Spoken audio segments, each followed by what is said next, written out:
Good morning everyone. मैं Someshwar art of लिंग संस्था की तरफ से आप सभी का योग वशिष्ठ महावाक यज्ञ के छठे दिन में स्वागत करता हूँ। Good morning everyone, my name is Someshwar. I welcome all of you on behalf of Art of Living organization to the 6th session of Yog Vashisht Maha Yajna. Our mentor Yatin ji also have joined with us. Yatin ji, आपका भी स्वागत है। जय गुरु जी। अपने सारे participants भी यहाँ पे जूम पे जुड़ चुके हैं, उन सभी का भी यहाँ पे स्वागत है। और जो अपने सारे व्यूअर्स है जो यूट्यूब के माध्यम से हमें देखते हैं, या we are right now live on even Facebook also, उन सभी का भी इस सत्र में स्वागत है। जय गुरुदेव। Let's begin with ohm and गुरु वंदना। अली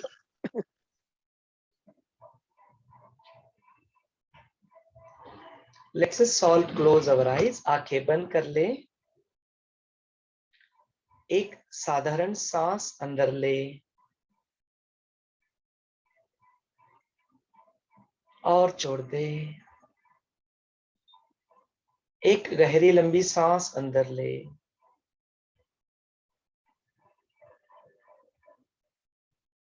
और धीरे धीरे छोड़ दे। Relax totally.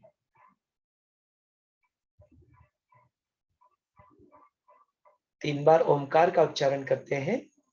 ओमकार उच्चारण के लिए गहरी लंबी सांस अंदर ले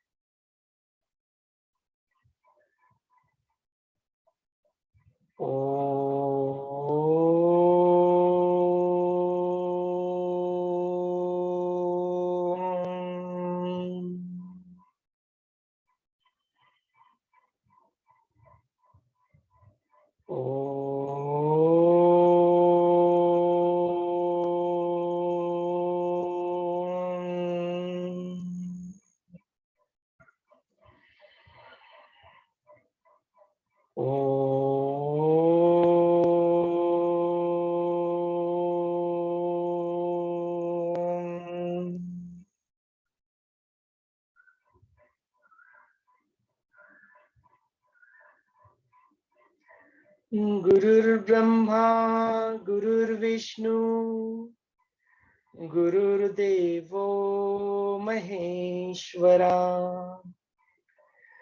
गुरुर्साक्षात् परब्रह्म तस्मै श्री गुरवे नमः। तस्मै श्री गुरवे नमः।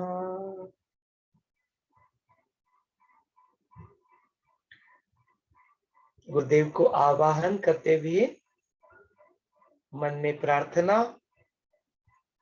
और पूरी तरह से आदर और सम्मान के साथ अपनी प्यारी सी आंखें खोल सकते हैं।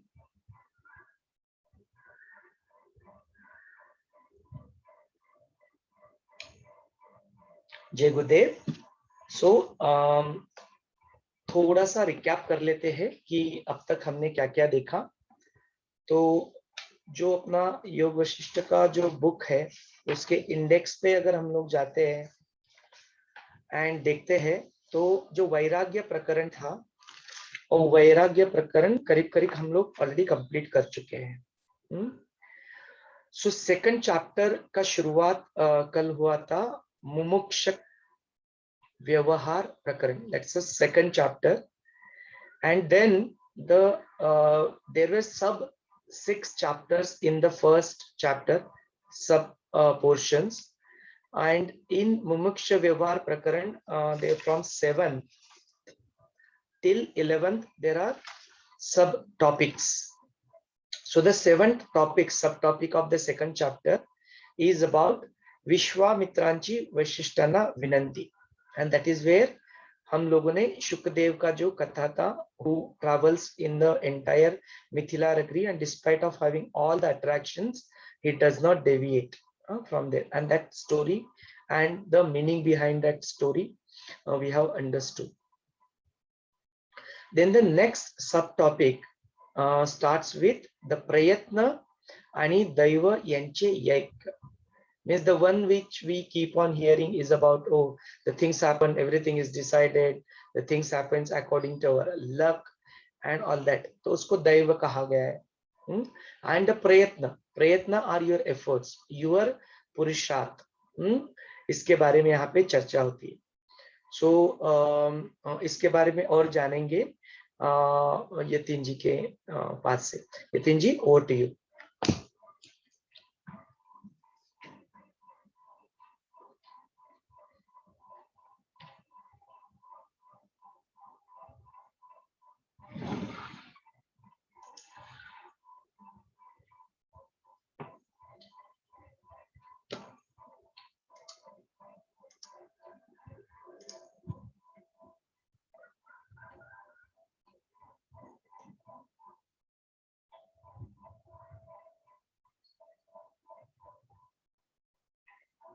Yeah, you need to unmute yourself.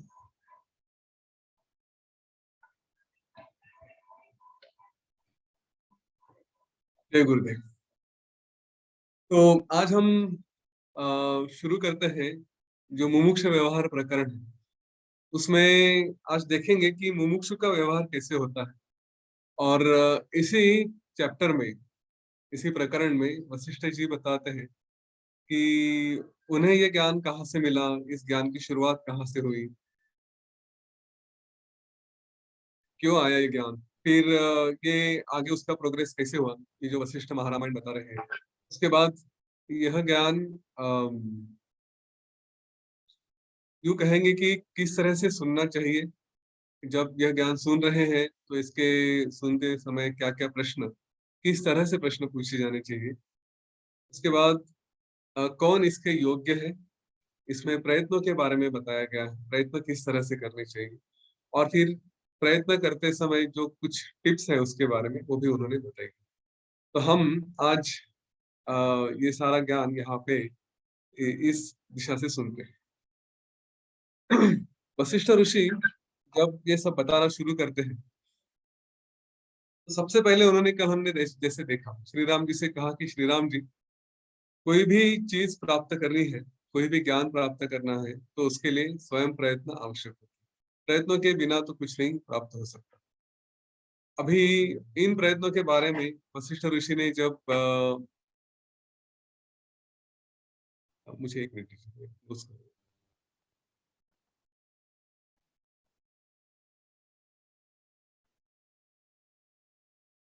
कल हमने देखा था, उन्होंने कहा कि यहाँ पे भाग्य नाम की कोई वस्तु नहीं है, सब कुछ है वो केवल प्रयत्नों से ही मुमकिन हो सकता है, पॉसिबल है। और उसके लिए उन्होंने कई सारे उदाहरण दिए कि जैसे जब कोई पिछले जन्म को ब्लेम करता है, मेरे पिछले कर्मों के ब्लेम करता है, तो ऐसा नहीं। जो भी दोष होता है वो होता है, हम उसको कुछ कर नहीं सकते, लेकिन उसके बाद हमारे सारे प्रयत्न हमें वो पुराने जो भी प्रयत्न है उसके जो परिणाम है उनके ऊपर जीत देने के लिए सफिशिएंट है। हम जितने प्रयत्न करेंगे उसी से हम आज भी जो अपना भविष्य है, जो कुछ भी हम देख रहे हैं, वो केवल प्रयत्नों के माध्यम से होता है, दूसरा उसके लिए कोई पर्याय नहीं है। और हमने कल ये भी देखा था कि आज जितने भी व्यक्ति अपने जीवन में यश प्राप्त कर चुके हैं, उनके लिए केवल प्रयत्न ही कारण हुए हैं, कहीं पे भी भाग्य ऐसा कुछ पिक्चर में आया नहीं। अभी इसके बाद श्री राम जी को बताते हैं कि देखिए श्री राम जी, इसको सारा नाम जो है वो पौरुष करके कहा गया है। तो ये कहते हैं कि ये सब कुछ पौरुष से ही प्राप्त है, जो पुरुष जो प्रयत्न करता है उसको पौरुष कहते हैं। तो पौरुष या पौरुष प्रयत्न, इससे आप अपने जीवन में ये आत्मज्ञान को प्राप्त करें। तो कैसे प्राप्त करें, केवल प्राप्त करें करके नहीं हो सकता। तो फिर वहां पे वे बताते हैं कि शास्त्रानुसार जो शास्त्र है और गुरु वचन, इन दोनों के माध्यम से आप सारे प्रयत्न करें। अपने प्रयत्न हमेशा ये ऐसे दो तरह के, जो आपके, हमने शायद मलिन वासना और शुभ वासना के देखे थे, कि जो आपकी शुभ वासना होगी, अच्छे मार्ग पे चल के ही आपको ये प्रयत्न करके अपने जीवन में जो प्राप्त करना है कर सकते हैं। और यहाँ पे उन्होंने विश्वामित्र का भी उदाहरण दिया। उन्होंने कहा कि देखिए, यहाँ पे आप ब्रह्मर्षि विश्वामित्र को देख रहे हैं, तो वे भी बिना प्रयत्न के ब्रह्मर्षि नहीं बने। और आज हम ये सब शुरू करते हैं, तो इस समय थोड़ा विश्वामित्र की कहानी भी सुन लेते हैं। विश्वामित्र ये एक राजा के पुत्र थे। उनके पिता का नाम था गाधी। और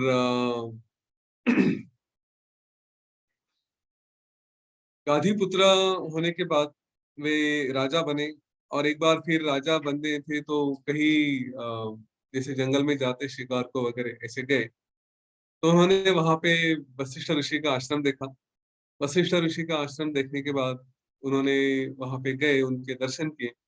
तो वशिष्ठ जी ने उनका स्वागत किया, कहा कि आइए हम आपका स्वागत करते हैं और आपको आज कुछ ट्रीट देते हैं, अच्छा सा खाना वगैरह खिलाएंगे। तो विश्वामित्र को बड़ा आनंद हुआ। उन्होंने कहा कि अच्छा है। पर उन्हें आश्चर्य भी हुआ कि ये जंगल में रहने वाला ऋषि, ये मुझे कैसे क्या अच्छे से अच्छा खाना भोग खिलाएगा। तो वो वहां पे बैठे। फिर वशिष्ठ ऋषि ने कामधेनु, उनकी जो गैया थी, उसको बुलाया और उसने उनसे वो कामधेनु से सब कुछ मांग के, जो जो भी अच्छा अच्छा खाना होता है वो सब इनको खिला दिया। तो विश्वामित्र बड़े खुश हो गए और उन्होंने कहा कि देखिए, मैं आपको ऐसी कुछ 14,000 गाय देता हूँ, उनके बदले आप मुझे ये कामधेनु दे दीजिए। तो वशिष्ठ जी ने उनको मना कर दिया। फिर उन्होंने अपना जो ऑफर था वो और बढ़ाया और काफी कुछ देने का ये क्या वचन दिया, लेकिन वशिष्ठ जी ने मना कर दिया। तो स्वाभाविक है, एक राजा है, वो कुछ मांग रहे हैं, इतना कुछ दे रहे हैं और एक ऋषि नहीं बोल रहे, तो उनका ईगो हर्ट हो गया। और उन्होंने कहा कि अभी तो मैं इसको जबरदस्ती लेके जाऊंगा। तो जबरदस्ती लेकर जाने के लिए वो कामधेनु के पास गए। तो कामधेनु फिर भागते भागते वशिष्ठ के पास आई, उनसे कही कि आप मेरी रक्षा क्यों नहीं करते। तो वशिष्ठ ने कहा कि मैं कैसे रक्षा कर सकता हूँ। तो कामधेनु ने कहा ठीक है, मैं ही अपनी रक्षा कर लेता हूँ।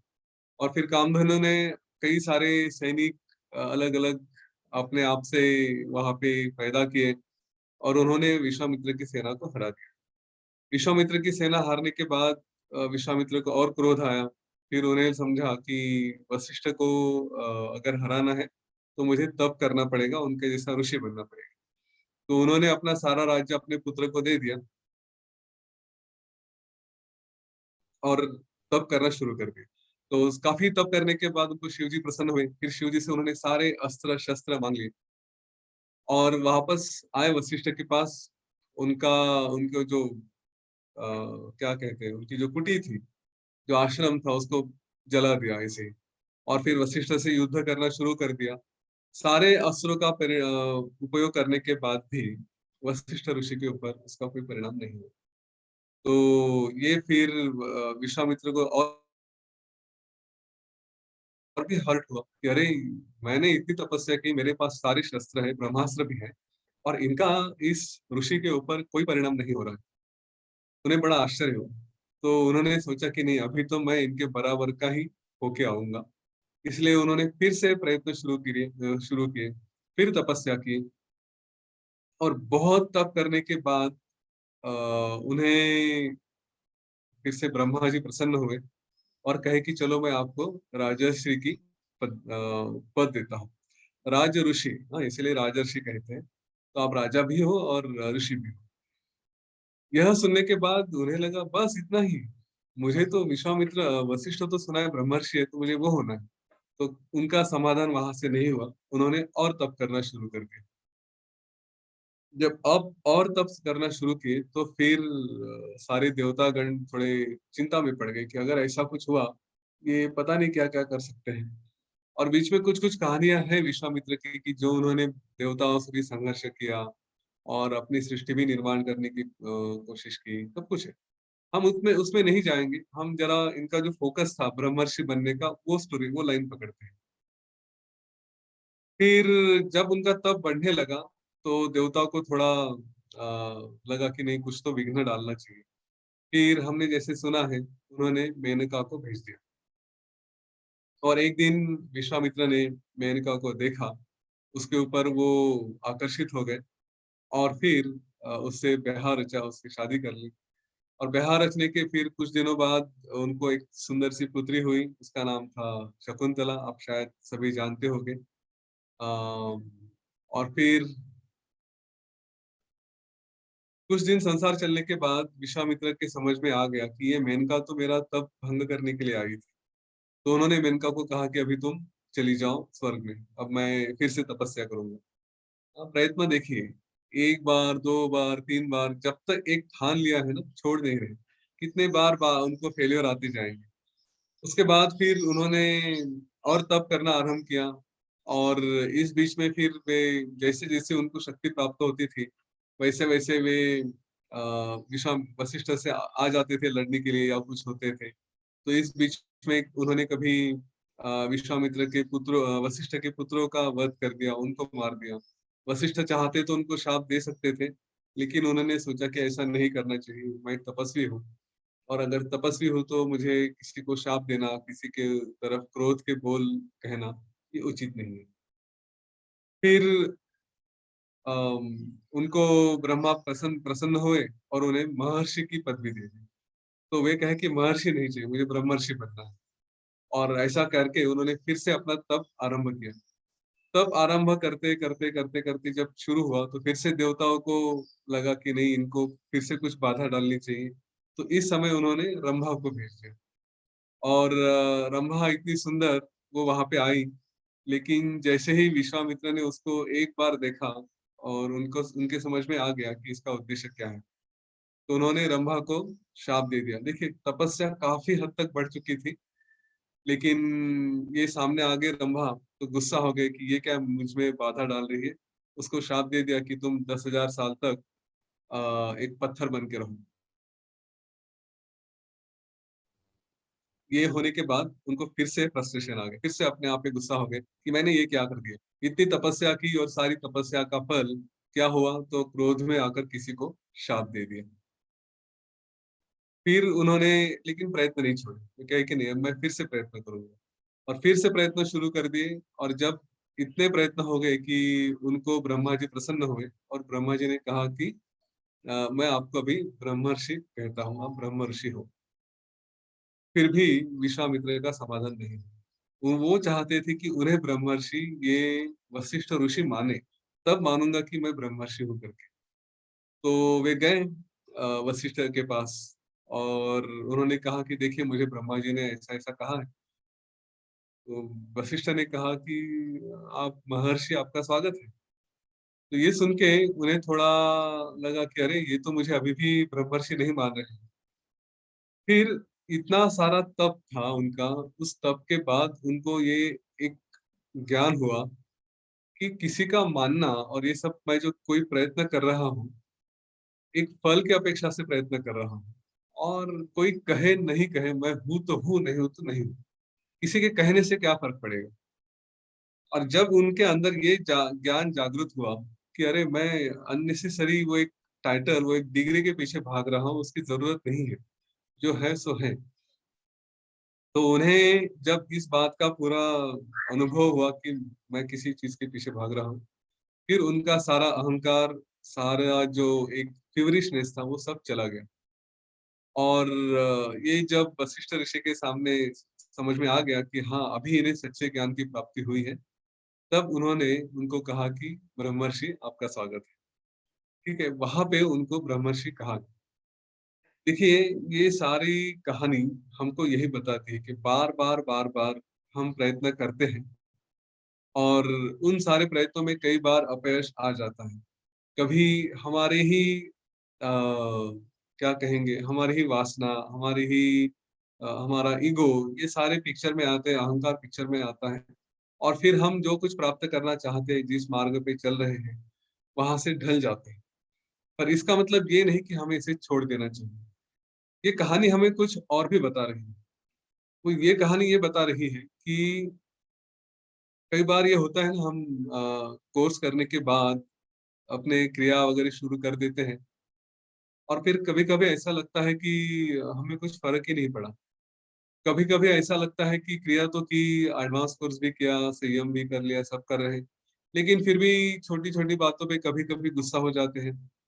कभी कभी हम किसी चीज में फंस जाते हैं, कभी किसी मोह में अटक जाते हैं, फिर मन में ही प्रश्न करने लगते हैं कि ये जो ज्ञान लिया, ये सब कुछ किया, ये काम में आ रहा है कि नहीं आ रहा है। मन में संशय हो जाता है ना। जैसे हमने अष्टावक्र गीता में सुने हैं कई 3 तरह के संशय होते हैं, तो वैसे यहाँ पे भी अपने आप पे संशय होने लगता है, ज्ञान के ऊपर संशय होता है, गुरु के ऊपर संशय होने लगता है कि मैं कुछ कर रहा हूँ, वो काम में आएगा कि नहीं। तो ये विश्वामित्र का उदाहरण हमें बताते हैं कि इसका परिणाम होता है, बस हमें थोड़ा और प्रयत्न करना होता है, और प्रयत्न करना होता है। जब हम प्रयत्न नहीं करेंगे तो फिर वो जो ज्ञान की प्राप्ति है वो मुश्किल है। छोड़ नहीं देना चाहिए, अलग अलग तरह से बाधाएं आती हैं। जब यह बात विश्वामित्र की कहानी वशिष्ठ ऋषि बताते हैं, उसके बाद फिर वे कहते हैं कि देखिए, केवल प्रयत्न ही आपको सब कुछ दे सकते हैं। अगर आप कहेंगे कि मेरे पुण्य काम में आएंगे, मैं तप करूंगा, मैं ध्यान करूंगा, मैं दान करूंगा, तीर्थ यात्रा करूंगा, और फिर प्रयत्न नहीं करूंगा, तो ऐसा नहीं होगा। बाकी सारी जो काम है वो अपनी जगह पे है, उनका अपना अपना श्रेय है, ऐसा नहीं है कि नहीं है करके। लेकिन वो किए, तीर्थ यात्रा की, गंगा में नहा लिए, लेकिन घर पे बैठे बैठे कहेंगे कि मुझे यश प्राप्त होगा, तो ये नहीं हो सकता। उसके लिए आपको प्रयत्न आवश्यक है। प्रयत्नों के बिना इस जीवन में किसी ने भी कुछ भी प्राप्त नहीं किया। तो श्री राम जी के मन में ये प्रश्न आता है कि विश्वामित्र ने इतनी तपस्या की, आपने जैसे कहा, इतना प्रयत्न किया, उसके बाद वो ब्रह्मर्षि हुए, उसके बाद उनको ब्रह्म ज्ञान प्राप्त हुआ, तो साधारण इंसान के बस की बात नहीं है, ऐसा मुझे लग रहा है। क्या साधारण इंसान ये ज्ञान प्राप्त नहीं कर सकता? तो विश्वामित्र कहते हैं कि देखिए, ये ज्ञान प्राप्त करना बहुत सरल है। ऐसा नहीं है कि ये साधारण इंसान को नहीं हो सकता। साधारण इंसान को भी प्रयत्न करने के बाद ये ज्ञान हो सकता है। बस उसके लिए जैसे कहा कि शास्त्र और गुरु, गुरु वचन, ये हिसाब से इसी के, उनके बताए हुए मार्ग पे चलने से ही ये ज्ञान प्राप्त हो सकेगा। तो श्री राम जी का प्रश्न ऑब्वियसली था कि अगर आप बता रहे हैं कि शास्त्र शास्त्र, तो कौन सा शास्त्र है? यहाँ पे फिर वशिष्ठ कहते हैं कि ये जो आज मैं ज्ञान तुम्हें दे रहा हूँ,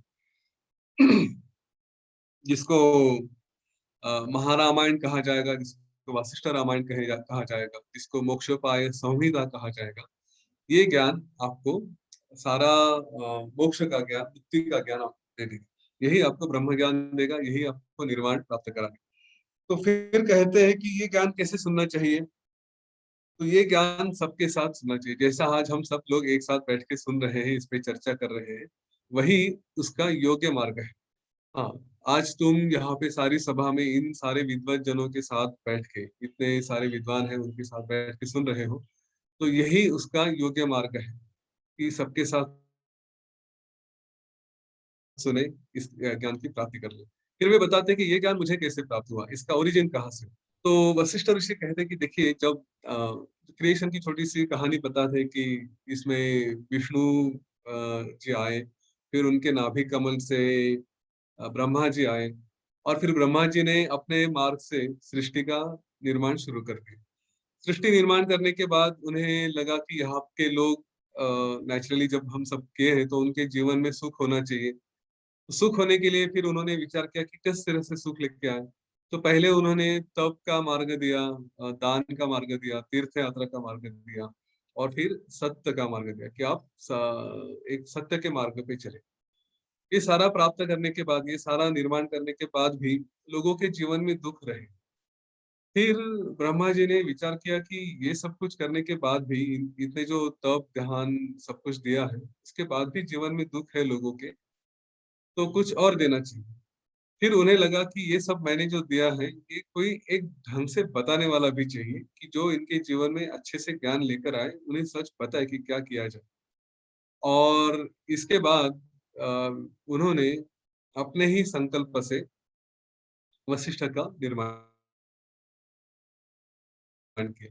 अपने पुत्र को सामने बिठाकर उन्होंने कहा कि हे पुत्र, अभी तुम तो आत्मज्ञानी हो, तुम्हें सब कुछ है, तुम्हारे जीवन में सब सुख है।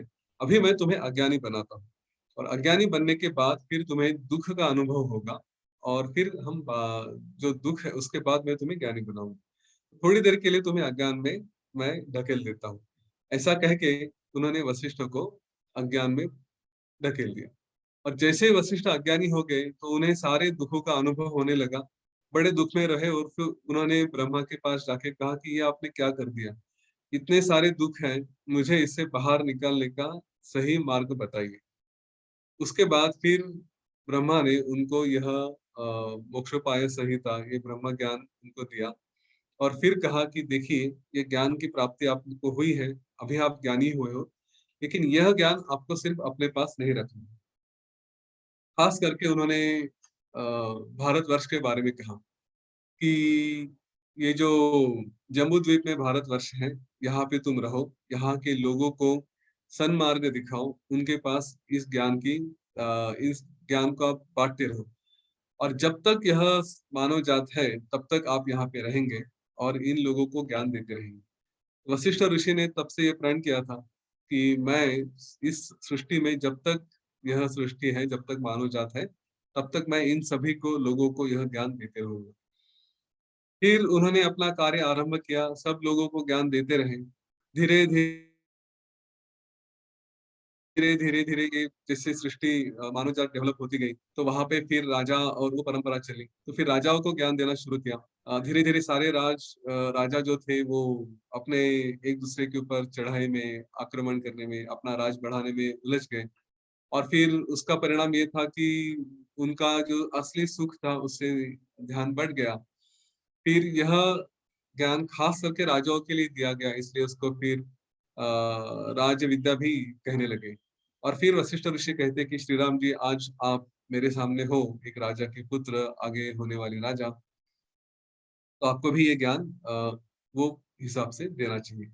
और फिर उन्होंने कहा कि अभी ये ज्ञान मैं आपको दूंगा तो इसके कुछ नियम हैं, आपको इसको पहले तो देखना है कि किस तरह से सुने। इस अ, योग वशिष्ठ रामायण में, महारामायण में आपको जो भी ज्ञान मिलेगा उसे आप पूरा अपनी बुद्धि साथ रख के उसको एक, यूं कहेंगे, सजगता से सुनना है। जब सुनेंगे तो स्वाभाविक है कि आपके मन में कुछ प्रश्न आएंगे, तो कुछ प्रश्नों के कौन से प्रश्न पूछे जाए, किस तरह के प्रश्न पूछे जाए, इसके कुछ तौर तरीके हैं, इसके कुछ मार्ग है, वो बता देता हूँ। पहली बात, प्रश्न ये आपके मन में ऐसा जो विषय चल रहा है उससे रिलेटेड होना चाहिए, वो छोड़ के कोई और बात पे इधर उधर के प्रश्न मत करें। हाँ, अपना विषय को हमें कभी भी इधर उधर भटकने नहीं देना, सही प्रश्न पूछें। उसके बाद कुतर्क ना करें, जो प्रश्न पूछेंगे वो आप केवल ज्ञान प्राप्ति के मार्ग से पूछेंगे। कुछ हो सकता है कि मुझे भी कुछ पता है और वो दिखाना है इसलिए भी प्रश्न पूछा जाता है कभी कभी, या परीक्षा लेने के लिए प्रश्न पूछे जाते हैं, तो ऐसे प्रश्न ना करें। हाँ, श्री राम ये गुरुदेव को भी एक किसी ने कुछ प्रश्न कभी पूछा था, मुझे एग्जैक्टली याद नहीं, तो गुरुदेव ने कह दिया तो आपने प्रश्न पूछा उसी में उत्तर है, तो शायद लग रहा है कि आप परीक्षा लेने के लिए प्रश्न पूछ रहे हैं। हाँ, तो ऐसा नहीं करें। ज्ञान के मार्ग पे चल रहे हैं हम, तो सचमुच ज्ञान की तृष्णा रहे और ज्ञान प्राप्त करने के हिसाब से ही हमारे प्रश्न हो। ये कहने के बाद उन्होंने ये भी कहा कि जो इस विषय में चर्चा कर रहा है, जिससे आप प्रश्न पूछ रहे हैं, अगर उसके लिए भी कुछ बंधन है, अगर जिसको प्रश्न पूछा जाए उसे उसका उत्तर नहीं पता, तो उसने ऐसे हवा में इधर उधर के उत्तर नहीं देने। उसने इस बात का ध्यान रखना है कि अगर मुझे नहीं पता तो मैं कहीं से जानकारी लेके, विद्वानों से बात करके वो प्रश्नों का उत्तर लेके आऊंगा। और गलत उत्तर या अपने मन से कुछ भी बोला, ऐसा नहीं होना चाहिए। जो भी उत्तर है वो इस ग्रंथ के या इन शास्त्रों के आधार पे होना चाहिए। इसी हिसाब से आपको इसको सुनना भी है। फिर वो कहते हैं कि अभी अपनी बुद्धि को शुद्ध करके पवित्र बुद्धि से इस ज्ञान को आपको प्राप्त करना है।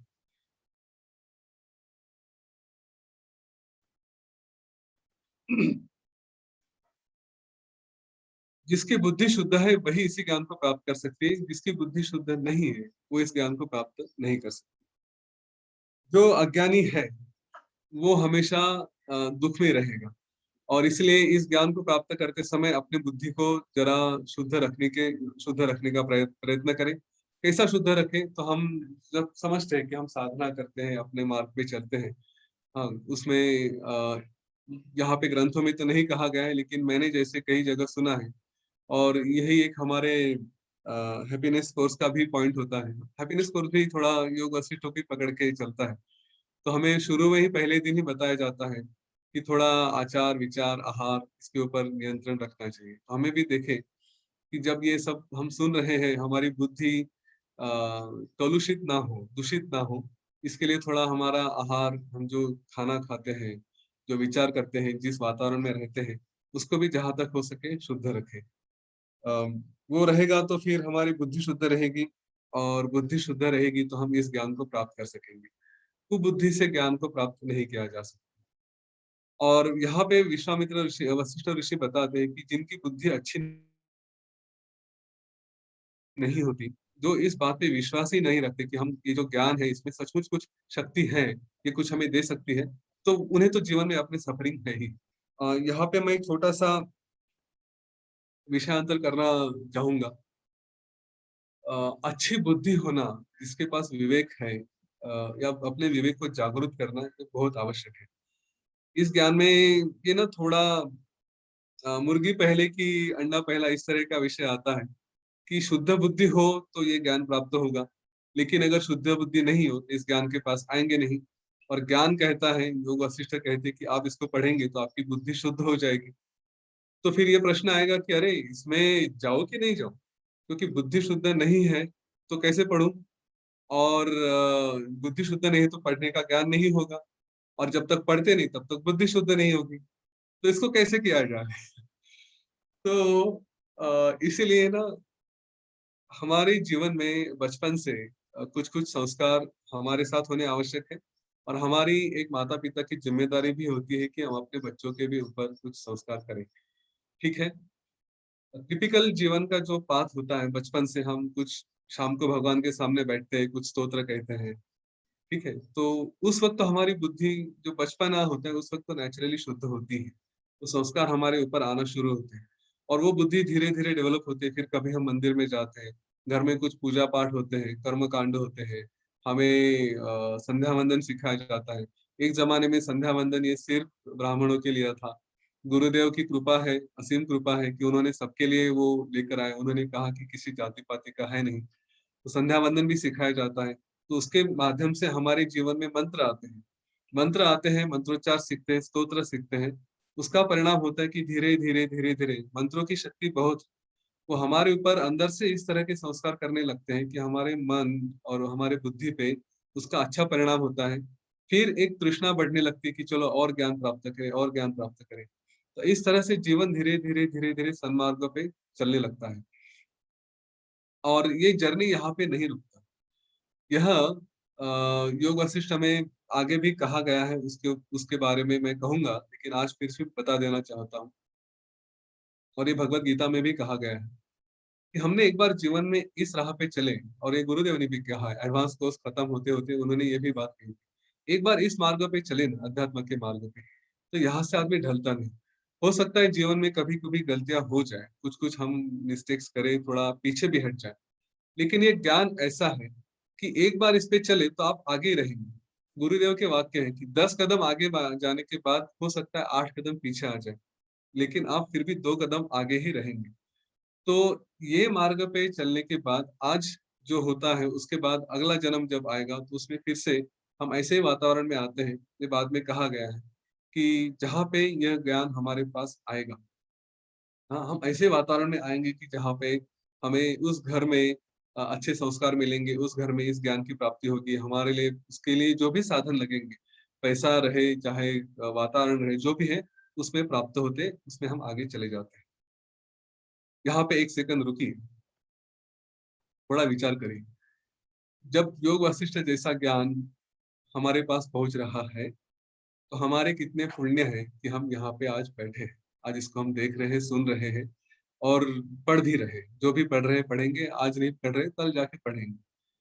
कुछ तो किया है कि गुरु की कृपा रही, कुछ तो किया है कि हमने यहाँ पे आज पहुंचे। इसको पकड़ के ना आधा अधूरा मत छोड़ दे। इस बात को ध्यान में रहे कि हमारे सचमुच कुछ अच्छे कर्म रहे हैं, तो नेचुरली इसको पूरी गाड़ी को अपने जीवन के इतना गियर में डालो, इतना तेज करो कि इसी जीवन में छूट जाए। क्यों अगले जीवन की राह देखे ना। हमने कहा है, यहाँ पे कहा है गुरुदेव ने या वशिष्ठ ऋषि ने कि ये मिल जाएगा तो मुक्ति हो जाएगी। तो इसको जीवन में गलतियाँ मत करिए, कुतर्क मत लेकर आइए। अपनी बुद्धि को शुद्ध यही कर देगा। आप ऑलरेडी उस लेवल तक पहुंच चुके हैं कि जहाँ पे योग वशिष्ठ ज्ञान आपके पास आ रहा है, हमारे पास आ रहा है, तो नेचुरली हमारी बुद्धि शुद्ध है। पर कभी-कभी मन में अविश्वास हो जाता है, छोटी-छोटी घटनाएं होती है, तो अविश्वास होता है कि क्या ये सचमुच फायदे का है, इससे क्या फायदा होगा, ऐसा वैसा मन में प्रश्न आने शुरू हो जाते हैं। और जब ऐसे प्रश्न आएंगे तो थोड़ा अपने जीवन को एक तीसरे व्यक्ति के हिसाब से देखें और थोड़ा आजू बाजू में भी देखें। जो लोग इस मार्ग पे नहीं चलते हैं, जो इस ज्ञान को नहीं मानते हैं, कई लोगों के जीवन में कई तरह के दुख हैं। और अगर विश्वास नहीं होता तो जरा जाके हॉस्पिटल्स में देखिए, जरा मेंटल हॉस्पिटल विजिट करिए, जरा जेल विजिट करिए, आपको पता चलेगा कि लोगों के दुख क्या है। इन तीनों में से दो चीजें मैं विजिट कर चुका हूँ। मेंटल हॉस्पिटल में भी मैं जाके आया हूँ किसी को मिलने के लिए। हॉस्पिटल्स में तो हम ब्लेसिंग कैंप्स के लिए जाते ही रहे हैं, और वैसे भी हमने हॉस्पिटल्स कई बार किसी के न किसी के वजह से देखे। तो देखे कि उन लोगों के दुख क्यों है।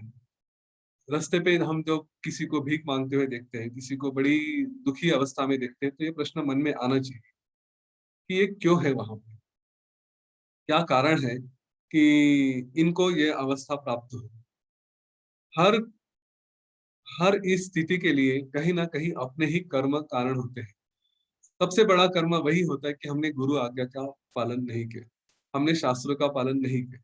हमें जब बताया गया था कि आपने ये षड रिपु से दूर रहना है, आपने गुरु के मार्ग पे चलना है, लेकिन कभी कभी अपना स्वार्थ, कभी कभी अपना अहंकार इतना बढ़ जाता है कि हम यह राह छोड़ देते हैं।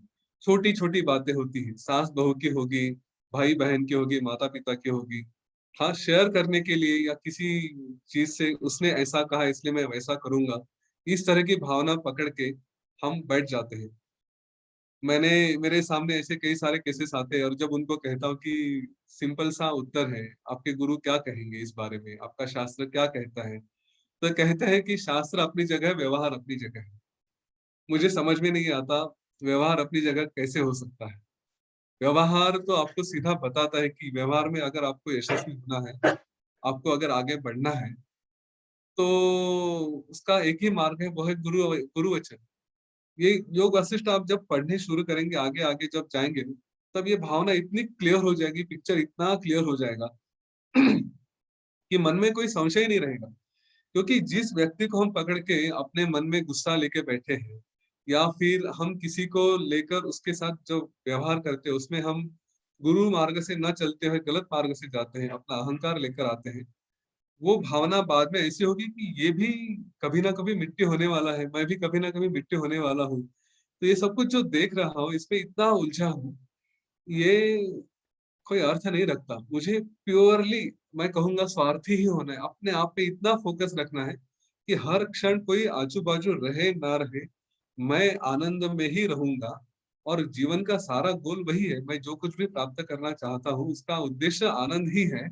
तो क्यों मैं अपना आनंद बाकी लोगों के साथ अटैच करके उसको खराब करता हूँ। सारा आनंद तो मेरा अपने आप में है। यह ज्ञान ये योग वशिष्ठ से मिलेगा। वशिष्ठ ऋषि यही कहते हैं कि आपको एक बार मोक्ष की जो प्राप्ति होनी शुरू होगी, मुमुक्ष व्यवहार आपका आ गया, तो धीरे धीरे ये ज्ञान आपके पास आएगा ही। जो मुमुक्ष है उनका व्यवहार कैसे रहेगा, तो ये इन दुखों के या अज्ञान में नहीं रहेंगे, वो ज्ञान में ही रहेंगे और उस ज्ञान की राह पे ही चलेंगे। तो यहाँ पे उन्होंने कहा ये सारी बातें कहते हैं कि इसके फायदे क्या क्या है, और कहते हैं कि आपको शास्त्र गुरु वचन के अनुसार चलना है। जो भी निर्णय लेंगे जीवन में, जैसे मैंने अभी कहा था कि अपने जीवन में जब भी निर्णय लेना है, तो उस वक्त तीन चीजें सामने आनी चाहिए कि मेरे गुरु क्या कहते हैं, शास्त्र क्या कहते हैं, और मेरा अनुभव क्या है। योग वशिष्ठ में बात यही तक कही है। मैं इसको थोड़ा आगे अपनी तरफ से बढ़ाना चाहूंगा, और ये सिर्फ मेरा विचार है। आपको अगर पसंद आए तो ठीक है, ना पसंद आए तो आप अपने विचार से कर सकते हैं, लेकिन मैं अपने विचार रख देता हूँ जो अभ्यास से आए हैं, अनुभव से आए हैं। कोई भी निर्णय शास्त्र गुरु वचन और अपना अनुभव, इन तीनों के हिसाब से लेना चाहिए, ऐसा कहा गया है। जो भी ज्ञान है उसको इस 3 मार्ग से, 3 तरीके से परखना चाहिए। मेरा विचार, मेरा अनुभव यह है कि शास्त्र पढ़ने के लिए एक जीवन सफिशिएंट नहीं है। कितने सारे शास्त्र है, कितना सारा अभ्यास है, उनको कितना समझा जाए, वो कितना भी किया तो भी कम है। अगर ऐसी बात है तो, और शास्त्र पढ़ते पढ़ते पढ़ते पढ़ते पूरा जीवन अगर निकल जाए तो फिर तब तक क्या करें, है ना? क्योंकि आज मैं समझिए 16 साल का, 17 साल का हूँ, और ये समझते समझते 100 साल तो लग जाएंगे। इतने शास्त्र, इतने उपनिषद है, इतने वेद है, तो फिर क्या करें? तब तक क्या करें जब तक ये, क्योंकि रोज तो जीवन जीना ही है ना। ये 1 घंटे का, 1.5 घंटे का सेशन होने के बाद आगे क्या करें? रोज थोड़ा थोड़ा थोड़ा थोड़ा आ रहा है, उसके बाद क्या करें? तो ये पहला प्रश्न आता है। दूसरा आता है अनुभव। तो जीवन में अनुभव आते रहेंगे, कितने अनुभव लूं और कितने अनुभवों से सीखूं? एक अनुभव लिया, उससे सीखूं, दूसरा अनुभव लिया, तीसरे उससे सीखूं। तो अनुभव लेते लेते लेते लेते तो फिर भी जीवन चला जाएगा। फिर कितने अनुभव तक मैं उसकी राह देखूं कि अरे ये अनुभव से सीखना है, उसके बाद अप्लाई करूंगा। तो अनुभव तक वेट करने के लिए मुझ में संयम नहीं, उतना भी मैं प्रतीक्षा नहीं कर सकता। फिर मेरे पास एक ही मार्ग का बच्चा है, वो है गुरु वचन। और मेरा माने ना, तो वो सफिशिएंट है। वो जो शास्त्रों का अभ्यास करना है वो उनका काम है, अनुभव लेके आना है वो तो त्रिकालदर्शी है। उन्होंने अपने अनुभव लिए हैं, जीवन के कई लोगों के अनुभव लिए हैं। वो सारी सृष्टि उन्हीं में समाई समाई हुई है, तो उन्हें सारे अनुभव पता है। तो वो अनुभव का काम भी उनके तरफ सौंप देता हूँ, और ज्ञान जो शास्त्र पढ़ना है वो भी काम उनकी तरफ सौंप देता हूँ। मेरा काम क्या है? जो भी है, निर्णय लेना है, जो कुछ भी करना है, आप बताएं। मैंने आपको गुरु माना है, किस लिए माना है?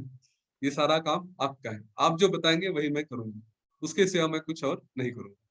जब इतना विश्वास हम रख लेते हैं, इतनी श्रद्धा हम रख लेते हैं, तो फिर जीवन तो बहुत ही आसान हो जाता है। बस कोई प्रश्न आया, क्या करूं क्या नहीं, आंखें बंद करके अपने आप में गुरु को याद करें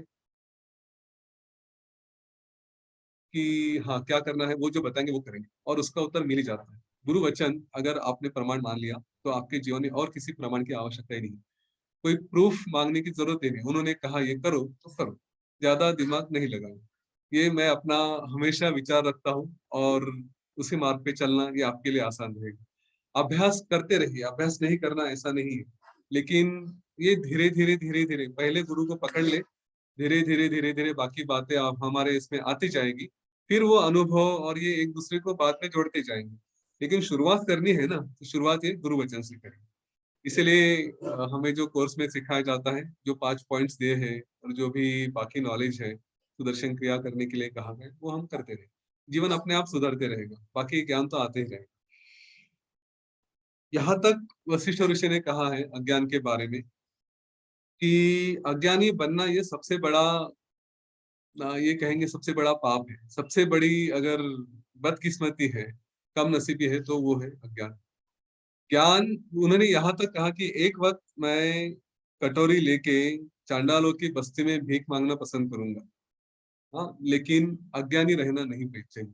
उतनी बुद्धि मुझे होनी चाहिए कि मुझे क्या ज्ञान प्राप्त करना है, कौन सा ज्ञान, फिर जीवन में कुछ मिले ना मिले, अगर मैं ज्ञान में रहूं और ऐसी परिस्थिति आए तो भी चलेगा, तो भी मुझे कोई दुख नहीं है। यहाँ तक उन्होंने लेकर के फिर कहते हैं इसके योग्य कौन है, कौन ये ज्ञान प्राप्त कर सकता है? वहां पे वशिष्ठ ऋषि कहते हैं कि जिसका विवेक जागृत हो चुका है। फिर से वही बात, विवेक जागृत कैसे होगा? तो विचार से होगा। हमारे पास विचार की शक्ति सबके पास होती है कि मैं क्या हूँ, मैं कौन हूँ, ये सब जो विचार है वो जिसके पास आता है, उसके बाद फिर वो इस ज्ञान को प्राप्त करने के योग्य होता है। जब ये ज्ञान प्राप्त करने शुरू होंगे, योग वशिष्ठ के फायदे उन्होंने बताए कि उससे आपकी विचार शुद्ध होगी, बुद्धि शुद्ध होगी, आपकी वाणी शुद्ध होगी। जिसकी वाणी शुद्ध होती है, जिसकी वाणी में वो शक्ति आ जाती, फिर उसको किसी भी सभा में मान मिल जाता है, सम्मान मिल जाता है। बड़े बड़े लोगों के साथ, बड़े बड़े ज्ञानियों के साथ वो बैठने के योग्य होता है, उनके साथ चर्चा कर सकता है, और उसके बाद फिर उसको मान्यता भी प्राप्त होती है। लेकिन ये सिर्फ किसी को सुनने से नहीं होगा, ये अपने आप से पढ़ाई करके, अपना अभ्यास करके होगा। इससे सारे संशय नष्ट हो जाएंगे, मन में कभी कोई डर नहीं रहेगा। यूजुअली हमारे जीवन में जब भी कोई हम बर्ताव करते हैं, तो उसमें हमारे मन में डर रहता है, और वही डर ये होता है कि हमें कभी कभी गलत काम करने पे विवश कर देता है। तो यहाँ पे कोई संशय नहीं रहेगा, कोई मन में भय नहीं रहेगा, और जब कोई भय नहीं रहेगा तो आप देखिए जो निर्भय होते हैं उनके व्यवहार में उन्हें कोई संशय नहीं रहता, ना उन्हें कुछ अच्छा है ना कुछ बुरा है। और यही सारे गुण उन्होंने अम, ये जो मुमुक्ष व्यवहार वाले लोग हैं उनके कहें कि एक बार इस राह पे चलने लगे, वाणी शुद्ध हो जाएगी, उन निर्भय बन के रहेंगे, उनके लिए फिर क्या अच्छा क्या बुरा ऐसा कुछ नहीं। वो कोई अपने जीवन में किसी भी कार्य को कोई लेबल नहीं लगाते, जो कहेंगे वो आत्म प्रेरणा से, आत्म विचार से, गुरुदेव के वचन से वही से करेंगे। उन्होंने ना उसमें कुछ अच्छा का टाइटल है ना उसमें कुछ बुरा का टाइटल है, जो करना है बस आनंद से करते रहेंगे। इसका मतलब ये नहीं कि गलत काम करेंगे, ये हमेशा ध्यान में रखिए कि कुछ अच्छा नहीं कुछ बुरा नहीं ऐसा अगर लेबल लगाया गया तो इसका मतलब नहीं कि हम गलत काम करेंगे। उसके लिए क्लियरली बोला गया है कि गुरु वचन है, शास्त्र है, और कोई भी शास्त्र आपको गलत काम करने के लिए नहीं कहता। ठीक है, इस बात का ध्यान है, इसमें हमेशा सावध रहना चाहिए। नहीं तो मन की अवस्था ऐसा हो जाती है कि मुझे अभी क्या अच्छा क्या बुरा क्या फर्क पड़ता है, कुछ नहीं, ये सब तो भ्रम ही है। तो हम गलत काम करने पे शायद उतर आते हैं, तो ऐसा नहीं होना चाहिए। अपने आप को बचाना है इस मार्ग से, क्योंकि ज्ञानियों की तरफ से गलत काम होना भी उसकी सजा बहुत, उसका कर्म ये बहुत बुरा समझा जाता है। इसके बारे में आगे फिर से चर्चा होगी योग वशिष्ठ में। ये जो मुमुक्ष व्यवहार जिनका है, ये जो मोक्ष के मार्ग पे चलने लगते हैं, उनका व्यवहार सामान्यतः बाहर से अगर देखा जाए तो एक आम इंसान की तरफ देखेंगे। आप देखेंगे वो गुस्सा भी कर रहे हैं, कुछ झगड़ भी रहे हैं, कुछ भी कर रहे हैं, वो अपना लगेगा कि आम इंसान ही है। लेकिन उनके अंदर जो चल रहा है, उनके विचार, वो एक असीम ऐसी शांति होती है, उसका कोई अनुभव बाहर से नहीं कर सकता। नेचुरली उसके जो काफी गुण बताए गए हैं हम कल देखेंगे। मोक्ष के चार द्वारपाल क्या है कि जिस जो उनको आत्मसात करने के बाद हमारे वर्तन में किस तरह का फर्क पड़ता है।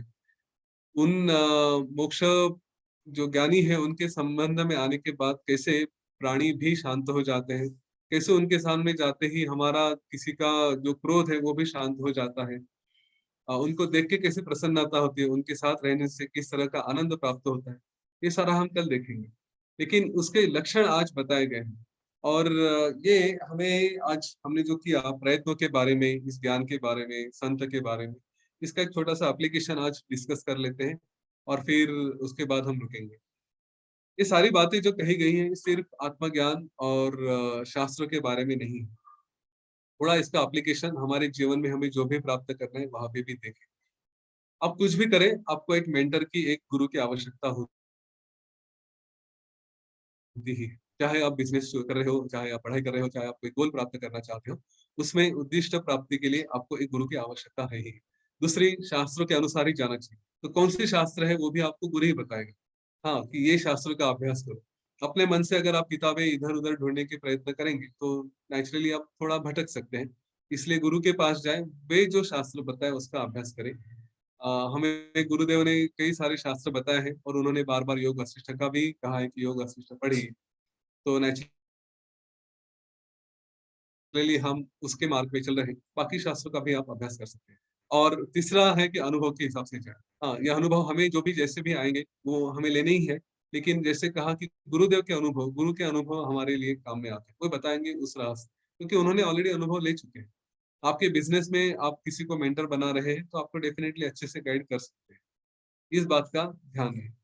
और अज्ञान में, एरोगेंस में नहीं जाए, इस बात का भी ध्यान रहे, क्योंकि एक बार अज्ञान की राह पे चलना शुरू हो गए तो वापस आना मुश्किल है। उसके लिए फिर गुरु कृपा ही आपको कुछ करा सकती है। ठीक है, योग वशिष्ठ, ये ज्ञान इतना सुंदर है। आगे जाके हम जब देखेंगे कि मन की प्रसन्नता कैसी होती है, वशिष्ठ ऋषि ने तो वचन दे ही दिया कि यह ज्ञान मैं बांटता रहूंगा जब तक मानव जाति है। तो कहीं ना कहीं वे किसी ना किसी रूप में, हो सकता है गुरुदेव के रूप में हमारे सामने आके ये ज्ञान हमारे पास दे रहे हैं, किसी ऋषियों से दे रहे हैं। तो इसका फायदा हम अपने जीवन में अवश्य करा लें, और थोड़ा देखें कि हम गलतियां क्यों करते हैं। क्या हमारे मन में भय नहीं होता, क्या हमने दुनिया नहीं देखी मुझे ये सबसे बड़ा आश्चर्य होता है। लोग कहते हैं कि सबसे बड़ा आश्चर्य मृत्यु है। मेरे लिए सबसे बड़ा आश्चर्य ये लोगों का वर्तन है कि सारी दुनिया सफर होती हुई दिखाई देती है। हमें देखते हैं कि लोगों के जीवन में कई सारी समस्याएं होती है, फिर भी वो विश्वास हम नहीं रखते कि गुरु वचन से जाना चाहिए, फिर भी शास्त्रों के अनुसार जाना चाहिए। ये इसके ऊपर फिर भी संशय होता है। क्यों नहीं हम सब कुछ छोटे छोटे मोह, छोटे छोटे डर, छोटे छोटे असूया जो भी है, लस्ट है, काम क्रोध लोभ मद मोह मत्सर, ये छोटी छोटी बातें छोड़कर, जाके पता है कि इनमें सब सुख नहीं है, वो छोड़कर हम गुरु की राह पे चलने का विश्वास नहीं रख सकते। क्या बात है कि जो हमें वहां से रोकती है, और उसके रोकने के बाद हम अ, ये जो भी लोग बाकी अपने जीवन में समस्याओं का सामना कर रहे हैं, वो हमें भी आते हैं। हम भी बार बार दुखों में से जाते हैं, बार बार हम लोग फंस जाते हैं, बार बार हमें मानसिक तकलीफ होती है, हम शारीरिक दुख भोगते हैं। क्यों इस मार्ग पे चलते हैं, क्यों ये सफरिंग होता है? तो थोड़ा विचार करें आज हो सके तो। ऐसा कौन सा कारण है कि जिसकी वजह से हम इस राह पे होते हुए भी उस विश्वास तक नहीं पहुंचे, उस श्रद्धा तक नहीं पहुंचे, और फिर भी कहीं ना कहीं वो गलतियां कर बैठे। तो ऐसा क्यों हो रहा है, और क्या करना चाहिए कि जिसकी वजह से हम इन छोटी छोटी बातों में ना फंसे, और हम गुरु की राह पे पक्का चले। कुछ भी हो जाए वहां से ना ढले, वो उतना विश्वास कैसे लेकर आए, क्या होगा कि वो विश्वास आए और हम अपने जीवन में एक बार उस मार्ग पे चलना शुरू किए तो आनंद ही आनंद है। इसका विश्वास तो गुरुदेव भी देते हैं। बस हमें वो थोड़ा संकल्प करना चाहिए, उस मार्ग पे चलना चाहिए। तो ऐसा क्या हो सकता है, क्या कारण है कि हम ढल जाते हैं, और क्या होगा कि हम उस राह पे चलेंगे? ठीक है, ये कारण, ये प्रश्न अपने मन में आने चाहिए। और अगर कुछ कर रहे हैं या पिछले कभी कुछ कर चुके हैं, तो क्या कारण था, वो भी थोड़ा उसके ऊपर विचार करें। यहाँ पे आज रुकेंगे, कल हम मोक्ष के 4 द्वारपाल देखेंगे, जिसका बहुत सुंदर एप्लीकेशन है अपने प्रैक्टिकल जीवन के लिए। खास करके युवकों को, और जिनको बिजनेस करने हैं, और जिनको अपने लाइफ में सक्सेस लेकर आना है, उनके लिए ये 4 द्वारपाल जीवन का, मैं यूँ कहूँगा, लाइफ ट्रांसफॉर्मिंग है। वो पूरा जीवन ही बदल डालते हैं। तो उनको कल विशेष करके सुनाइए, आपके घर में जो भी 16 साल के ऊपर है, उनको कल के सेशन के लिए डेफिनेटली लेके आइए। ठीक है, बात का बाद में देखेंगे। यहाँ पे रुकूंगा। धन्यवाद। जय गुरुदेव।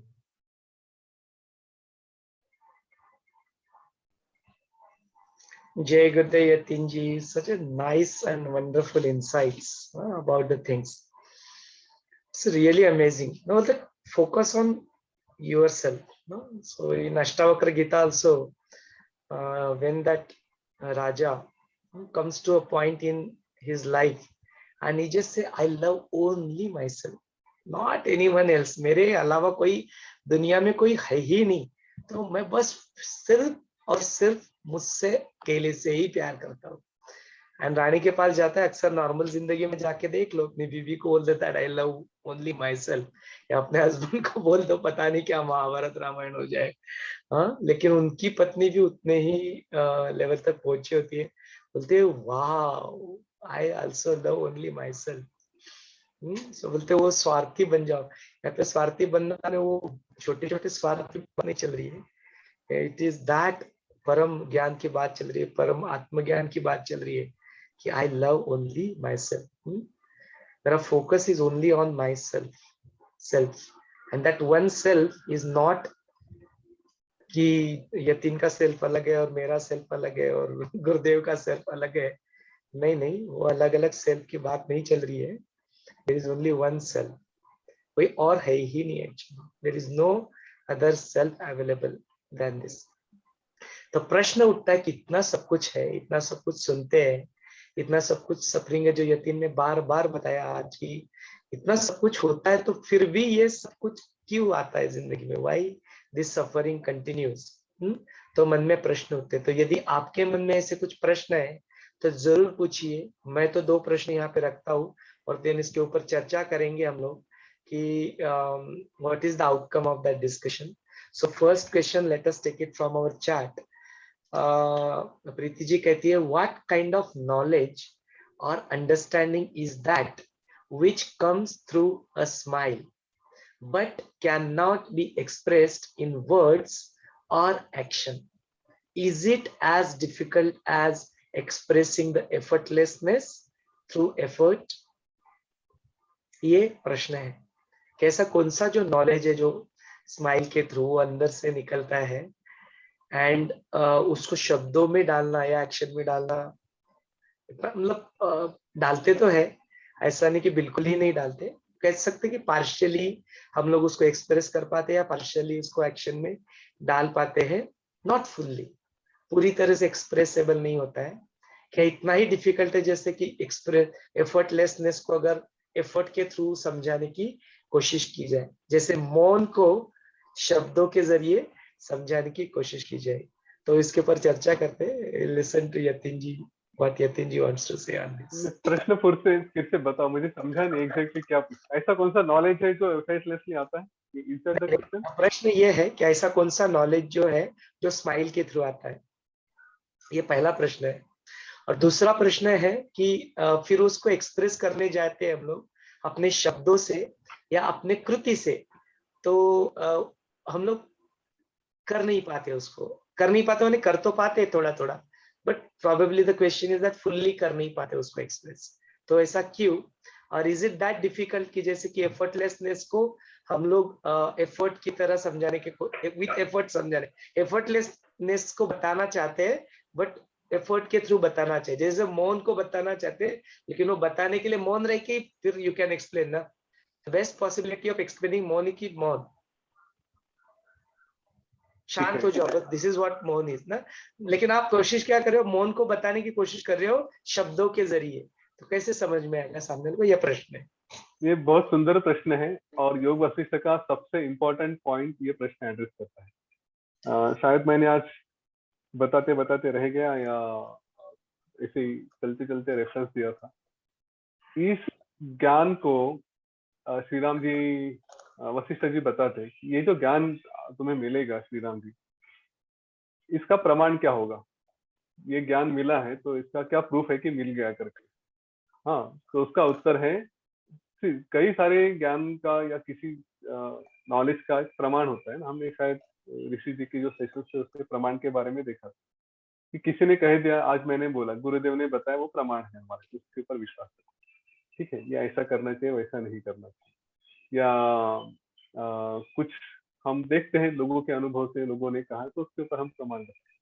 पर इस ज्ञान की प्राप्ति, और आप जो कह रहे हैं कि कौन सा नॉलेज है जो एक्सप्रेस करने के लिए, लेकिन एक्सप्रेशन के एफर्ट लगते हैं, एफर्टलेसली उसको हम दिखा सकते हैं या आता है, तो उसका प्रमाण है प्रत्यक्ष। हाँ, अनुभव यही प्रमाण है। गुलाब जाम मीठा है कि नहीं है, ये केवल खाने के बाद ही पता चलेगा। जब उसको टेस्ट करेंगे तो ही कहेंगे कि हाँ ये प्रमाण है। अब मैंने खाया और आपने नहीं खाया तो आपको उसका प्रमाण नहीं मिलेगा। आपको या तो मुझ पर विश्वास रखना पड़ेगा या तो फिर आपको खुद खा के देखना पड़ेगा। तो वही है कि इस ज्ञान का प्रमाण है अनुभव, आत्मानुभव। हम जो अनुभव करेंगे वही प्रमाण। इसके लिए वो स्माइल एफर्टलेसली आता है कि नहीं, या एफर्टलेसली मैं कर रहा हूँ कि नहीं कुछ, तो वो तो अपने आप से आएगा। आपकी दुनिया अलग है, मेरी दुनिया अलग है। आगे जाके हम ये देखेंगे हमारे विश्व ही अलग अलग होते हैं। तो मेरे विश्व में मैं अपने अनुभव में हूँ और मुझे अपना अनुभव अच्छा है, मैं उसमें आनंद में हूँ। और ये ज्ञान है तो ज्ञान है, नहीं है तो नहीं है। इसके लिए कोई और प्रूफ नहीं दे सकता, ये आपका ही अनुभव रहेगा।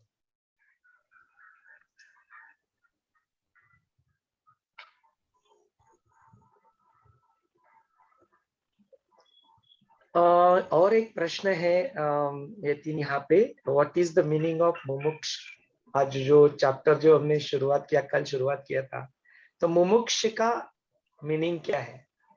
जिसको मोक्ष की अपेक्षा है वो मुमुक्ष, और उसका व्यवहार इसलिए मोक्ष प्राप्ति करने वाले का व्यवहार। आपको अगर मोक्ष की अपेक्षा है तो आपको मुमुक्ष कहा जाएगा, और उसके लिए आप ये सारा ज्ञान पढ़ रहे हैं, उसके ऊपर चलना शुरू करेंगे, ऑलरेडी चल रहे हैं काफी हद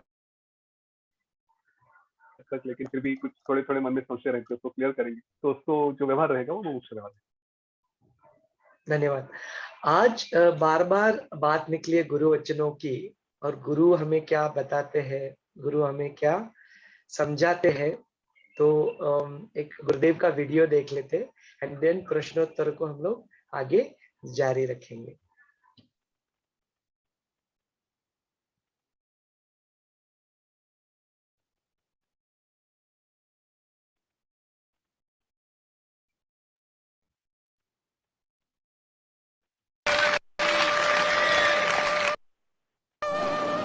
मुझे सबसे अपनापन हमेशा लगता रहा है, पता नहीं सही है गलत है, मगर मैं क्या करूं। कोई मुझे गैर लगते ही नहीं, कोई मुझे को ये नहीं लगता है कि मैं पहली बार इससे मुलाकात कर रहा हूं।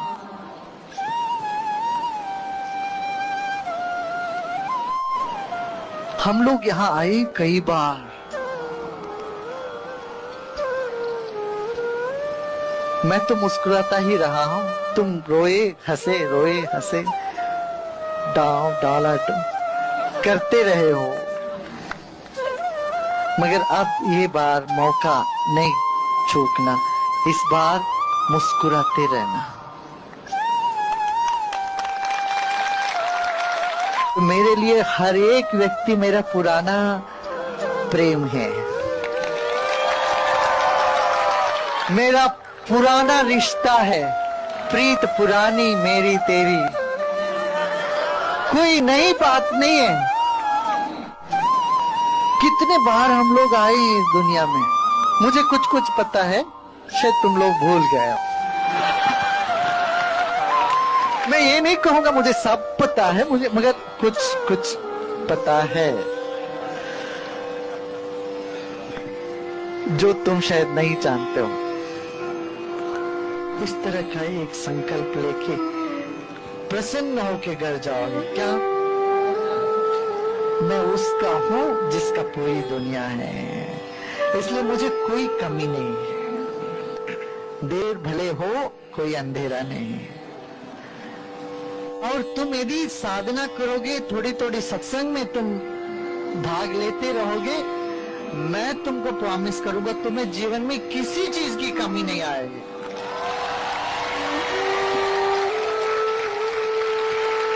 चाहे तो तुम्हें उसमें लिख के दूंगा, किसमें? बॉन्ड पेपर में लिखे दूंगा। जीवन में तुम्हें कृपा प्राप्त है, इसके लिए तुम्हें कुछ नहीं करना, बस ये याद दिलाने के लिए तो मैं आ रहा हूँ, जा रहा हूँ, बोल रहा हूँ, तुमको ये बता रहा हूँ कि तुम्हें सब कृपा है ईश्वर का, कोई चीज की कमी नहीं होगी।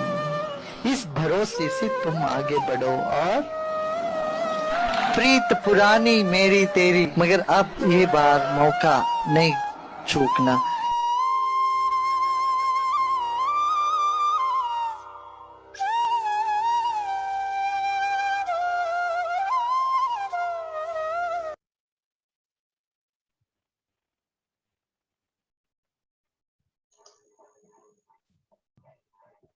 देखो गुरुदेव बार बार बोल रहे हैं कि don't miss this chance, not this time. बोलते मैं तो हमेशा मुस्कुराता ही रहता हूँ, तुम रोते रहते हो, हंसते रहते हो, रोते रहते हो, हंसते रहते हो।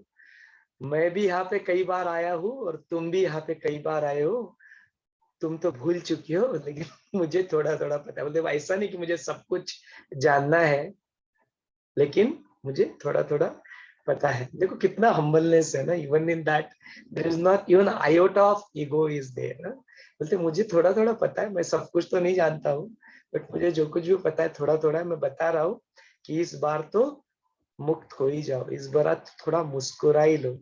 हाँ, गुरु के वचन है, बार बार गुरु वचनों की बात हुई आज, तो गुरुदेव बता रहे हैं ना that I am here right now, I am there with you right now, let's become free. कहाँ भागते रहोगे इधर उधर फ्रीडम के पीछे? बोलते मैं हूँ, चल जस्ट जागो और आगे बढ़ो। अमेजिंग। हाँ, इसको हम लोग फॉरवर्ड करते हैं Manisha ji, will put it on a group also and if possible will upload it on YouTube also, and this Facebook is already live, तो यदि आप आज का लिंक देखोगे तो इसमें भी आपको ये देखने को दोबारा देखने को मिल ही जाएगा।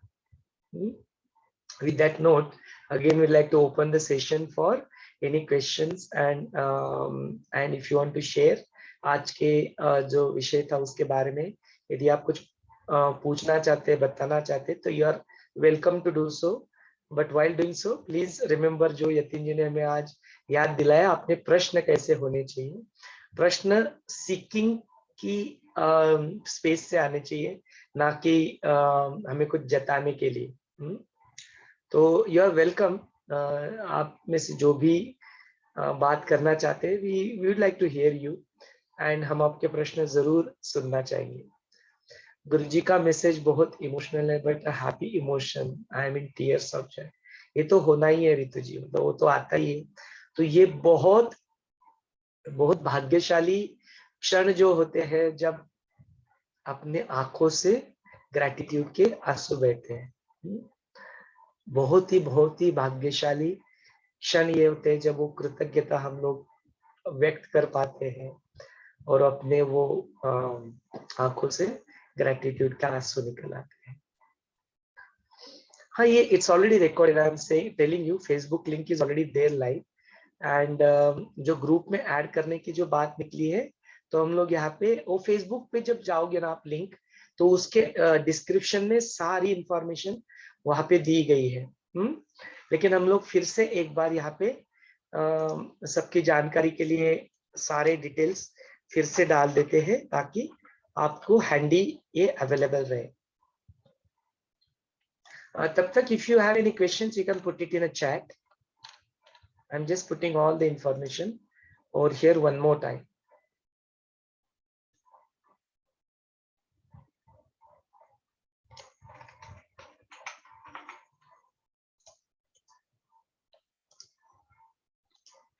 ये पोस्ट जो मैंने ये डाला हुआ है यहाँ पे, इसमें सारी चीजें अवेलेबल है, all the important links including Facebook live link, योग वशिष्ठ का चैनल, आपको बुक अगर ऑर्डर करना है तो उसकी information, all these details are put it here on a Zoom chat. Also, they are available whenever you go live.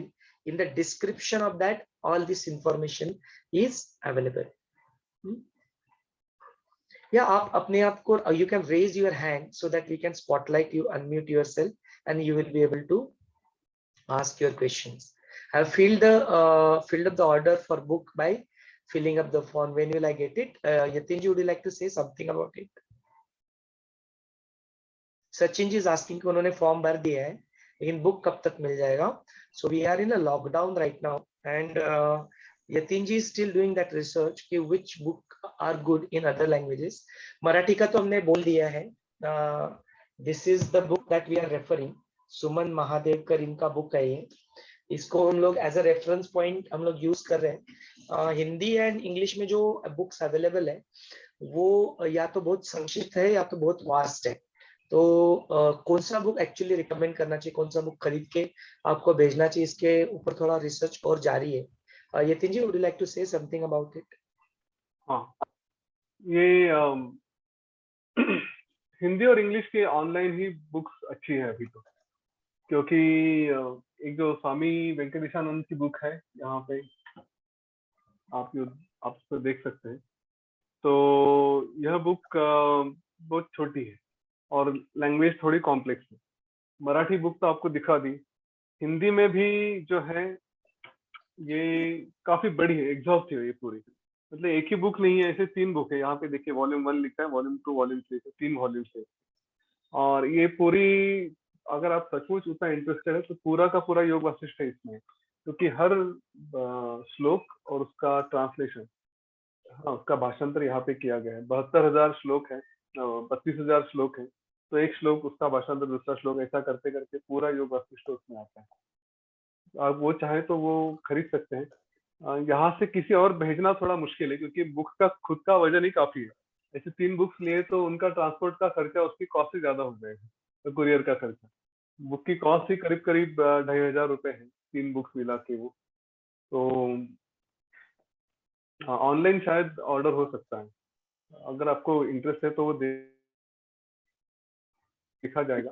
पर otherwise यहाँ पे मुझे ऐसी कोई किताबें एटलीस्ट पुणे में तो मैंने जितनी देखी, हिंदी में या इंग्लिश में, ऐसे मिली, ऑनलाइन रेफरेंसेस दिए हैं, अच्छा रहेगा आप उनको पढ़ें, वो भी काफी यूजफुल है और काफी अच्छे हैं पढ़ने लायक। एक शिवपाल योगी जी है, उनकी मैंने इंग्लिश बुक बताई है, एकदम सरल लैंग्वेज है, बहुत सुंदर है। और हिंदी में महारामायण करके आप अगर देखेंगे, योग वशिष्ठ महारामायण, तो 2-3 रेफरेंसेस या इवन सॉफ्ट कॉपीज भी अटैच करके दी है, आप वो भी सीधा डाउनलोड करके पढ़ना शुरू कर। और मराठी किताबें मैं अभी सोमवार को जाकर लेकर आऊंगा, और फिर उनका एक से कुरियर वाले से बात चल रहा है कि वो कम से कम कॉस्ट में जहाँ भी महाराष्ट्र में है डिलीवर कर सके, क्योंकि नासिक, गोवा और कोल्हापुर से रिक्वेस्ट है किताबों के लिए, पुणे के लिए भी है, तो वो कुरियर वाला से मैं बात कर रहा हूँ, सोमवार मंगलवार को वो किताबें आकर डिस्ट्रीब्यूशन शुरू हो जाएगा। Very good, Yatin, and thanks for taking this effort on behalf of all the people who are seeking this knowledge. We are really grateful to you कि आप इतना efforts इसमें ले रहे हो। मतलब देखो, courier वालों का भी काम, जबकि ये कोई business नहीं हमारे लिए, ये just we are doing this as purely out of gratitude towards master and gratitude towards this knowledge. But this is amazing, मतलब इंसान क्या क्या नहीं कर लेता है, पोस्टमैन बन जाता है, कुरियर बन जाता है, पता नहीं सेवा करने के लिए गुरुदेव क्या क्या रोल प्ले करवाते हैं हमसे। So really amazing. सो जब तक सचिन जी आप तक बुक नहीं पहुंच जाती, ये सारे बुक्स हमने imeditate.club में PDF फॉर्मेट में अपलोड करके रखी है। यू विजिट imeditate.club, वो मैसेज में भी अवेलेबल है। You visit it, go to the download section and you will be able to download these books from there also. So do not miss and do not wait until you get a physical copy, तब आप soft copy भी इसको पढ़ सकते हैं। It's all been made available. Okay, कुछ प्रश्न है आज के सेशन में। वी हैव 9 more minutes, 8:51 हुआ है, sharp 9 o'clock we'll close this call. 9 minute में यदि आप और कुछ प्रश्न पूछना चाहते हैं तो you can ask.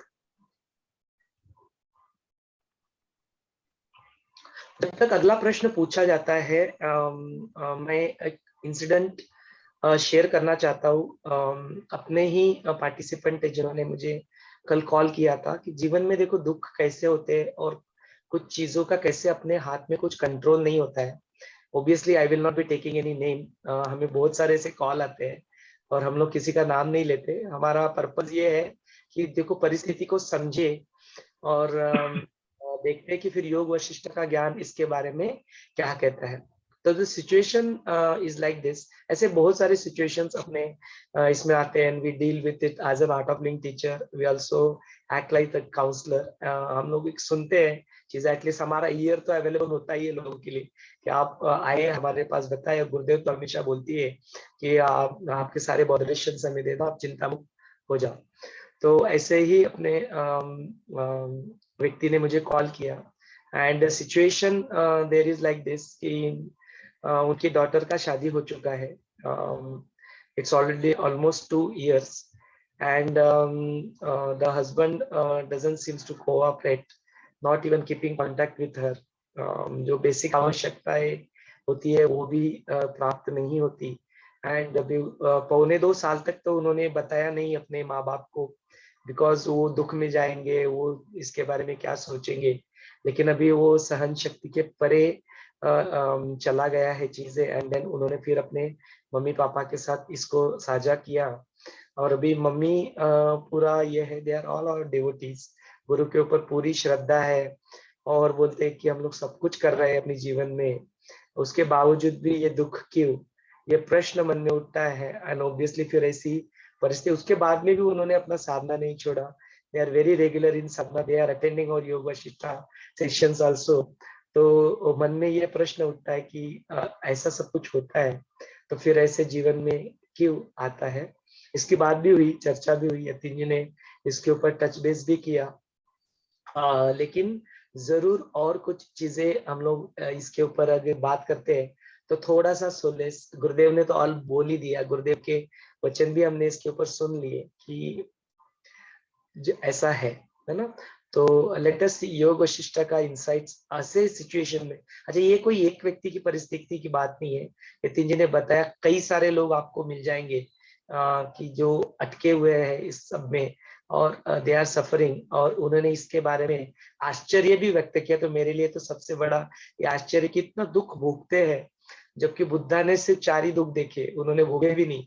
He just saw them and then he could come out of it। और हम लोग इतना दुख देखते हैं, खुद भोगते हैं, फिर भी कैसे हटके रहते। तो मेरे लिए तो ये बहुत बड़ा आश्चर्य है।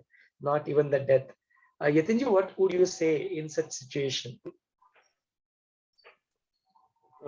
देखिए, दो बातें हैं यहाँ पे। एक तो जो सिचुएशन है, जो भी है, उसको एक्सेप्ट करना पड़ेगा, उसको किस तरह से हैंडल किया जाए वो देखते हैं, और दूसरा उसके ऊपर कुछ सॉल्यूशन है तो वो निकालना पड़ेगा। पहले तो एक्सेप्टेंस की बात करते हैं। हम सीखे हैं ना, accept the people and situation as they are. क्यों स्वीकारते हैं? क्योंकि ये सिर्फ हमारी ही परिस्थिति है ऐसा नहीं, जीवन का स्वरूप ही ऐसा है कि कुछ ना कुछ होगा ही। हर एक के जीवन में कुछ ना कुछ कम ज्यादा होता ही। आपको, मैं हमेशा, ये मेरा फेवरेट स्टेटमेंट है, अगर सब कुछ आनंद से चल रहा है तो एक बार अपने आप को पकड़ के देखे कि सचमुच पृथ्वी पे है या स्वर्ग में है करके। हाँ, ये कुछ ना कुछ होते ही रहेगा, इसका तो ये पकड़ के चलना है। इसलिए हम जन्म लिए हैं कि हमें कुछ कर्म थे, उनको निकाल कर क्लीन करके लेकर जाना है। तो किसी ना किसी रूप में कोई ना कोई दुख ये आ सकता है। गुरु और ज्ञान हमें उस दुख को सुख में कन्वर्ट करने की शक्ति देता है। उसी को देखें, उसी को अपॉर्चुनिटी समझे, और उसके बाद जो भी सॉल्यूशन निकालना है वो निकाल। अगर खास करके इस केस में, अगर उनके जो भी रिलेशंस है अगर नहीं बन रहे, तो पता करें क्यों नहीं, ठीक है। और उस समय फिर जो भी उचित निर्णय लेना होता है, चाहे तो डिवोर्स करके दूसरा ऑप्शन देखें या जो भी है, क्योंकि ऐसे ड्रैग करने में मतलब नहीं। या तो सॉल्यूशन निकलना चाहिए, नहीं तो फिर छोड़ के अपने जीवन के और कई सुंदर मार्ग है उसका उपयोग कर लेना चाहिए। ये उसका सीधा सीधा उत्तर है। अगर लेकिन जब तक ये नहीं होता तब तक क्या करें? तो तब तक अपने जीवन को देखें। हमेशा हम समस्या में इसलिए फंस जाते हैं कि हमारे लिए कुछ देने के लिए नहीं होता, और जो अपना जीवन देने के लिए रखते हैं उनको कोई समस्या ही नहीं होती। फिर कुछ आए तो आए, नहीं आए तो नहीं आए। देखिए, मैंने आज जैसे बताया था, जो मोक्ष के राह पे चल रहे हैं उनके जीवन में क्या होता है, तो वो किसी समस्या से कम ज्यादा हो जाए उससे उलझते नहीं है। वो एकदम जो करना है वो बस शरीर कर रहा है इसलिए करते रहते, उस अवस्था में जीते। ना उनको जीवन की अपेक्षा होती है, ना मृत्यु की अपेक्षा होती है। बस वो शास्त्रों के अनुसार चलेंगे। तो जीवन त्यागना, ये क्या इसको कहेंगे, शास्त्रों के अनुसार नहीं होता, इसलिए वो जीवन में ही त्यागते। फिर है तो दो ऑप्शन रहते हैं टिपिकली, कि एक तो साधारण से जिए या एकदम श्रेष्ठ श्रेणी से जिए। तो दोनों में भी कोई प्रॉब्लम नहीं होता, तो वो जीते। फिर जितना यूटिलाइजेशन कर सकते उतना यूटिलाइजेशन करेंगे, अच्छे से जिएंगे, वही मार्ग पकड़ के वो अपना जीवन जीते। तो इस समस्या में आपको इस बात का ध्यान रखना है कि मैं अपने आप में फंसा हूँ, मतलब वो जो भी लेडी है आपकी बेटी, वो भी अगर ज्ञान की राह पे रहेगी तो उसको ये समझ में आएगा कि मैं फोकस किसी एक व्यक्ति को पकड़ के नहीं कर सकती। कई समस्याएं होती हैं, हम जो है उसको देख के प्रॉब्लम एज्यूम करते हैं। इस वाक्य का अर्थ ये है कि इसको निगेटिवली, या मैं ऐसे कैसे बोल सकता हूँ, इस एंगल से मत लीजिए।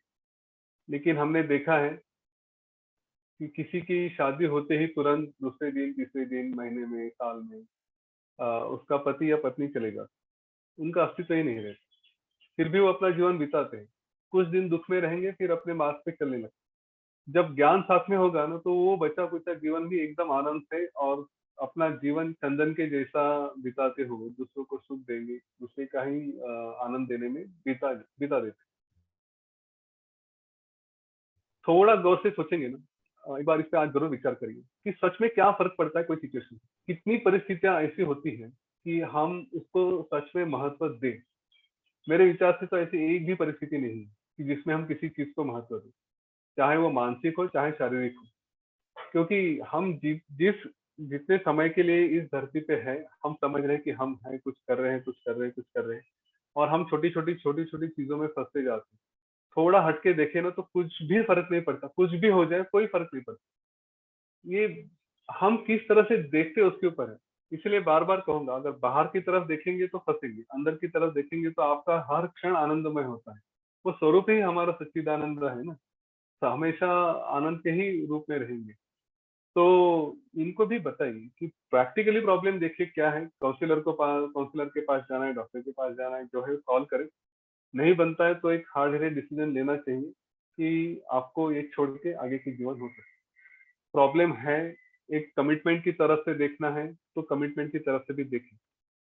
ऐसे भी माता पिता होते हैं, ऐसे भी रिलेशनशिप्स होते हैं कि जहाँ पे पता चला कि जैसे पेरेंट्स के साथ ये होता है कि बच्चा पैदा हुआ लेकिन वो मेंटली वीक है या स्पेशल चाइल्ड है, तो ऐसा नहीं कि उसको छोड़ देते, वे उसकी जिम्मेदारी पूरी तरह से निभाते भी हैं, उसका पूरा साथ देते हैं।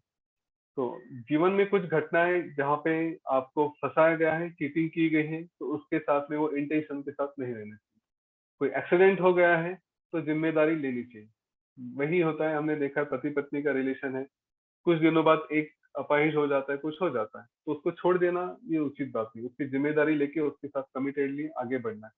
लेकिन वही कहीं पे फंसाया गया है ऑलरेडी बैड इंटेंशन से, या कुछ था कि सब पता था लेकिन फिर भी एक उद्देश्य से या जानते हुए आप किसी को फंसाया गया है, तो उस क्षेत्र में वहां पे नहीं रहना चाहिए, क्योंकि वो फिर उसको that's not wise to be there. इस बात का ध्यान रखें। लेकिन मेरे साथ ऐसा क्यों हुआ, हमारे साथ ऐसा क्यों हुआ, ऐसे प्रश्न नहीं आने चाहिए। ये सबके साथ कुछ ना कुछ होते रहता है, उसमें आपको अपॉर्चुनिटी ढूंढ के आगे बढ़ना है, बस यही कहूंगा।